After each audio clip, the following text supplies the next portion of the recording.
Hello friends and very warm welcome to Chicky's Biology, another video. In this video today we will discuss about phases of the cell cycle. आज हम लोग अपने इस topic पे बात करेंगे और आप मेरे साथ में इस वीडियो में स्टार्टिंग से लेकर एंड तक कनेक्ट जरूर रहें। और अगर आप चिकीज बायोलॉजी चैनल पे नए हैं तो चैनल को सब्सक्राइब करने के बाद में बेल आइकन के बटन को प्रेस करना बिल्कुल भी न भूलें, तभी आपको आने वाली सभी वीडियोस के नोटिफिकेशन टाइम टू टाइम मिलते रहेंगे। और फ्रेंड्स, अगर आप लोग किसी भी बायोलॉजी या बायोलॉजिकल साइंसेज के कॉम्पिटिटिव एंट्रेंस एग्जाम की प्रिपरेशन कर रहे हैं या करना चाहते हैं तो ये सभी वीडियोस आप लोगों के लिए हाईली इंपॉर्टेंट है, हाईली क्रूशियल है। और पहले से भी हमने चिकीज बायोलॉजी चैनल पे बहुत सारी वीडियोस प्लेलिस्ट में अपलोड कर रखी हैं। इन सभी वीडियोस को भी आप लोग प्लेलिस्ट में जाके देख सकते हैं सब्जेक्ट वाइज मैनर में। तो आज का जो हमारा टॉपिक है वो है फेजेस ऑफ सेल साइकिल। तो friends, phases of cell cycle जो है इसको आप लोग जानते होंगे और फ्रेंड्स प्रीवियसली भी हमने बात की है। और ये सभी वीडियोस आप लोगों को, अगर आप नीट एग्जाम की प्रिपरेशन कर रहे हैं, CSIR net life sciences exam की प्रिपरेशन कर रहे हैं, DBT JRF ICMR ICAR GATE biotechnology GATE life sciences या फिर CUET MSc in biotechnology entrance exam की प्रिपरेशन कर रहे हैं या करना चाहते हैं, या DBT JRF एग्जाम की प्रिपरेशन करना चाहते हैं, तो ये सभी वीडियोस हाईली इंपॉर्टेंट है, हाईली क्रूशियल है। और अभी जो हम बात कर रहे हैं वो सेल बायोलॉजी पे बात कर रहे हैं। आने वाली कुछ वीडियोस में हम लोग अदर सब्जेक्ट्स पे यहाँ पे बात करेंगे। तो फेजेस ऑफ सेल साइकिल की बात करेंगे।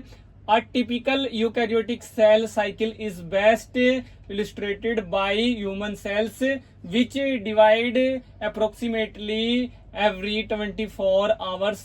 However, this duration varies among organisms and cell types. For example, yeast completes the cell cycle in just 90 minutes. जो ईस्ट है वो अपना जो सेल साइकिल है उसको ओनली 90 मिनट्स में कंप्लीट कर लेता है, जबकि जो टिपिकल यूकैरियोटिक सेल साइकिल है ये कंप्लीट होता है 24 आवर्स में। तो ये आपको यहाँ पे पता चल गया होगा। अब इंपॉर्टेंट जो फेजेस हैं उनके बारे में यहाँ पे बात करेंगे।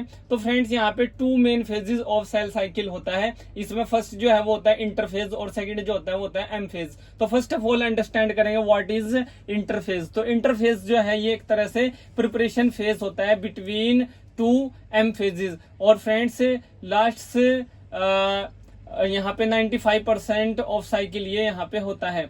उसके बाद एम फेज जो होता है ये माइटोसिस फेज हम इसको बोलते हैं। The stage where actual cell division occurs, ये वो स्टेज होती है जहां पे एक्चुअल सेल डिवीजन अकर होता है, जिसको हम लोग माइटोसिस फेज बोलते हैं और इसको हम लोग एम फेज भी बोलते हैं। और इसी एम फेज के अंदर यहाँ पे बहुत सारे फेजेस आते हैं, जैसे कि प्रोफेज, मेटाफेज, एनाफेज, टीलोफेज। आप इसे एक डायग्राम से समझ सकते हैं। और फ्रेंड्स, फिर हमारा G1 फेज आता है, एस फेज आता है, G2 फेज आता है, इनके बारे में बात करेंगे।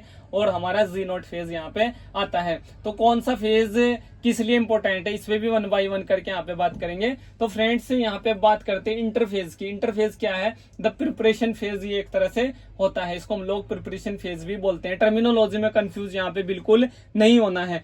तो द प्रिपरेशन फेज के बारे में बात करेंगे, जिसको इंटरफेज भी बोलते हैं। Often called the resting phase, जिसको हम लोग रेस्टिंग फेज भी बोलते हैं। But cell is actively growing and replicating DNA. यहाँ पे क्या होता है, सेल जो है वो एक्टिवली यहाँ पे ग्रोविंग होती है और रिप्लिकेटिंग डीएनए, यहाँ पे रिप्लिकेशन होता है डीएनए का। उसके बाद बात करते हैं फर्दर डिवाइडेड इनटू 3 सब फेजेस। जो हमारा यहाँ पे जो एक तरह से इंटरफेज है इसको हम लोग फर्दर डिवाइड करते हैं इनटू 3 सब फेजेस। इसमें हमारा G1 फेज आता है। G1 फेज में क्या होता है, इसको हम लोग गैप 1 फेज भी बोलते हैं। और ये interval between mitosis and DNA replication होता है। एक तरह से इंटरवल होता है between mitosis and DNA replication. और यहाँ पे cell grows metabolically but does not replicate DNA. यहाँ पे जो सेल ग्रो होती है वो मेटाबॉलिकली एक्टिव होती है, बट यहाँ पे डीएनए रिप्लिकेट नहीं होता। किस में? हमारे गैप 1 में, जिसको हम लोग G1 फेज भी बोलते हैं। ये वाला हमारा फेज G1 G1 फेज, इस डायग्राम से भी समझ सकते हैं।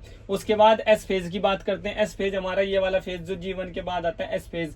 तो फ्रेंड्स यहाँ पे इसको हम लोग सिंथेसिस फेज भी बोलते हैं। क्यों बोलते हैं? क्योंकि यहाँ पे डीएनए रिप्लिकेशन अकर होता है, यहाँ पे डीएनए की सिंथेसिस होती है, यानी कि जो हमारे एक तरह से पेरेंटल स्टैंड होते हैं उनसे न्यू डॉटर स्टैंड वहां पे बनते हैं डीएनए के, इसी को हम लोग डीएनए रिप्लिकेशन बोलते हैं। और डीएनए रिप्लिकेशन प्रोसेस जो होता है वो कौन से सेल साइकिल के फेज में अकर होता है, ये क्वेश्चन कई बार बहुत सारे कॉम्पिटेटिव एंट्रेंस एग्जाम में पूछा जा चुका है। तो आप लोगों को एस फेज वहां पे उसमें टिक लगाना है, ये आप लोगों को इसका सही आंसर देना है। नीट में भी पूछा गया, अदर भी बहुत सारे एग्जाम्स में पूछा गया है कि डीएनए रिप्लिकेशन जो प्रोसेस है वो कौन से सेल साइकिल के फेज में अकर होता है। तो आप लोगों को सिंथेसिस फेज में बताना है या एस फेज में बताना है, जो यहाँ पे G1 फेज के बाद जो एस फेज आता है। उसके बाद doubling it's amount 2C to 4C, ये आप लोगों को देखना है। उसके बाद क्रोमोसोम नंबर जो है, क्रोमोसोम नंबर जो इंपॉर्टेंट पॉइंट है, क्रोमोसोम नंबर रिमेन्स अनचेंज, यहाँ पे होता है 2N से 2Ne रहता है। उसके बाद in animal cells DNA replication in nucleus, centriole duplication in cytoplasm, important point है।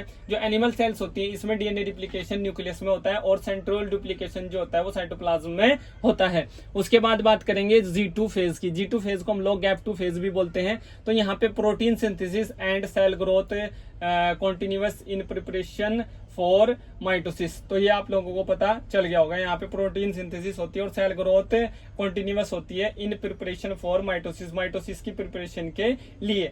उसके बाद बात करते हैं एम फेज की। एम फेज को हम लोग माइटोसिस फेज भी बोलते हैं। और माइटोसिस फेज जो होता है ये एक तरह से न्यूक्लियर डिवीजन के लिए भी यहाँ पे रिस्पॉन्सिबल होता है। इसी के अंडर जो है माइटोसिस फेज के अंडर ही जो है न्यूक्लियर डिवीजन भी आता है, जिसको हम लोग कैरियोकाइनेसिस भी बोलते हैं। और फ्रेंड्स यहाँ पे क्या होता है, कैरियोकाइनेसिस में क्या होता है, सेपरेशन ऑफ डॉटर क्रोमोसोम्स यहाँ पे होता है। इसके बारे में भी इन डिटेल बात करेंगे कैरियोकाइनेसिस प्रोसेस के बारे में अपकमिंग अपनी आने वाली वीडियोस में। अब बात करेंगे नेक्स्ट पॉइंट की, साइटोप्लाज्मिक डिवीजन भी यहीं पे होता है, एम फेज में ही होता है।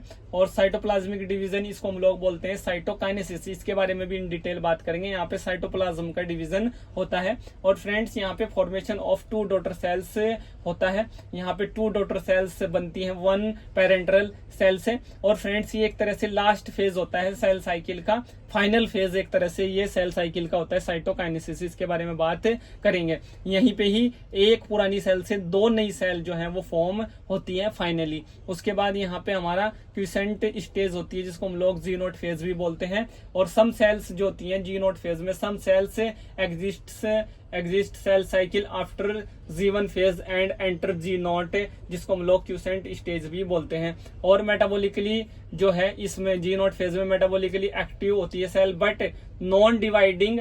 और friends can re enter cell cycle if needed, example for repair. Example जो इसका यहाँ पे हार्ट सेल्स हैं और न्यूरॉन्स हैं। तो फ्रेंड्स ये यहाँ पे न्यूरॉन सेल्स है। तो ये आपको पता चल गया होगा कि G0 फेज क्या है, जिसको हम लोग क्विसेंट स्टेज भी बोलते हैं। अब बात करेंगे cell division in plants versus animals, या cell cycle cell division in plants versus animals की बात करेंगे। तो फर्स्ट ऑफ ऑल बात कर लेते हैं प्लांट्स की। तो प्लांट्स में क्या होता है, mitosis occurs in both haploid and diploid cells. और एनिमल्स में क्या होता है, mitosis occurs only in diploid somatic cells except in male honey bees. तो ये आप लोगों को पता चल गया होगा। आई होप फ्रेंड्स ये वीडियो आप लोगों के लिए एक major and crucial role play करेगी। इस वीडियो से रिलेटेड या इस टॉपिक से रिलेटेड अगर आप लोगों के माइंड में कोई क्वेश्चन है, कोई क्वेरी है, कोई डाउट है, तो आप लोग उसको वीडियो के नीचे कमेंट बॉक्स में टाइप कर सकते हैं। और आप लोग मेरे साथ में अगर ऐसे ही कनेक्ट रहना चाहते हैं, इसी तरह की वीडियोस टाइम टू टाइम पाना चाहते हैं, तो फ्रेंड्स चैनल को सब्सक्राइब करने के बाद में बेल आइकन के बटन को प्रेस करना बिल्कुल भी न भूलें। Thank you friends, thank you for watching and do subscribe the channel for upcoming videos and latest updates. और इन सभी वीडियोस को लेके आने का आप लोगों के लिए मेरा एक मेन मोटिव है, और वो मोटिव ये है कि आप लोग बायोलॉजी के या बायोलॉजिकल साइंसेज के किसी भी कॉम्प्लेक्स से कॉम्प्लेक्स टॉपिक को एक इजिली वे में अंडरस्टैंड कर पाए, जिससे कि आप लोगों की एक बेटर अंडरस्टैंडिंग बायोलॉजी और बायोलॉजिकल साइंसेज को लेके बन पाए। और आप लोग जिस भी एक कॉम्पिटिटिव एंट्रेंस एग्जाम की प्रिपरेशन करना चाहते हैं या कर रहे हैं, उसमें आप लोग एक अच्छी रैंक, एक अच्छा स्कोर लेके अपने ड्रीम इंस्टीट्यूशन में एडमिशन पा सके। Thank you friends.